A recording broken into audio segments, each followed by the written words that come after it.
Hi everyone, today we will talk about how to fix or how to solve Facebook Marketplace not showing up 2023. To know how to fix or how to solve Facebook Marketplace not showing up 2023, you should just go to settings like this. We will click. After that, in this page, we go to apps, default apps, app settings. When you will see this list, you will go down to find the application of Facebook and you will enter.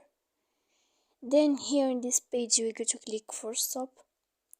When you will enter this, you will enter to storage. After that we click clear cache. Then we go to click clear data, and after all that you can update your application.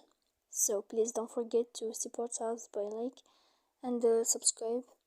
See you next time in another video, and thank you for your attention.